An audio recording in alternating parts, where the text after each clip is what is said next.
পুলিশের সাবেক মহাপরিদর্শক চৌধুরী আব্দুল্লাহ আল মামুন আন্তর্জাতিক অপরাধ ট্রাইব্যুনালে স্বীকার করেছেন যে ২০২৪ সালের জুলাই আগস্টে ছাত্র জনতার গণ অভ্যুত্থানের সময় সংগঠিত হত্যাকাণ্ড ও মানবতা বিরোধী অপরাধের দায় তার দায়িত্বকালীন সময়ে হয়েছে। তিনি জানান, এসব ঘটানো হয়েছে তৎকালীন প্রধানমন্ত্রী শেখ হাসিনা ও স্বরাষ্ট্রমন্ত্রী আসাদুজ্জামান খান কামালের নির্দেশে। মামুন ট্রাইব্যুনাল, শহীদ পরিবার, আহত ব্যক্তি ও দেশবাসীর কাছে ক্ষমা চেয়েছেন এবং রাজসাক্ষী হিসেবে সত্য প্রকাশে সহায়তা করছেন।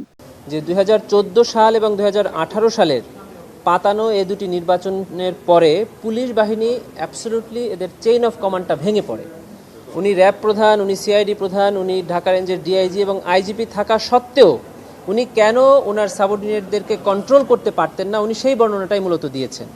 এবং ওনার অধীনস্থ বেশ কিছু পুলিশ অফিসার, তার মধ্যে বেশ কয়েকজনের নাম উনি বলেছেন, ঢাকা ডিএমপির বেশ কয়েকজনের ওসির নাম উনি বলেছেন, যারা সরাসরি তৎকালীন স্বরাষ্ট্রমন্ত্রী ইভেন প্রধানমন্ত্রীর সাথে সরাসরি যোগাযোগ করতেন, তাদের কাছ থেকে নির্দেশনা নিতেন, যার কারণে আইজিপি হয়েও, র্যাব প্রধান হয়েও, ঢাকা রেঞ্জের ডিআইজি হয়েও উনি ওনার সাবঅর্ডিনেটদেরকে কন্ট্রোল করতে পারতেন না।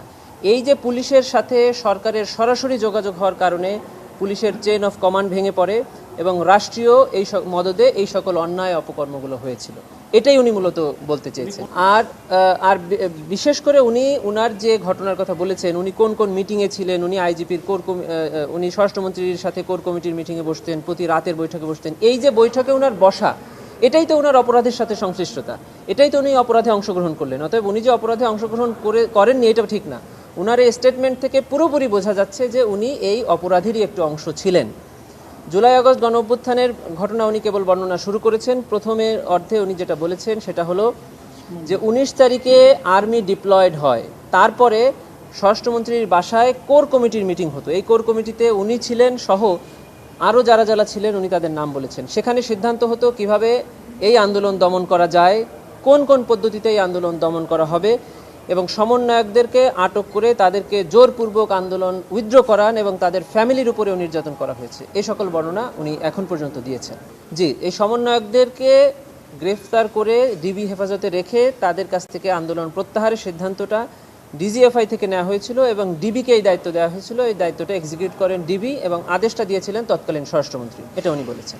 এ মামলার অভিযুক্ত ৩ জন হলেন শেখ হাসিনা, আসাদুজ্জামান খান কামাল ও মামুন নিজে। মামুন দোষ স্বীকার করে রাজসাক্ষী হওয়ার আবেদন করলে ট্রাইব্যুনাল তা মঞ্জুর করে।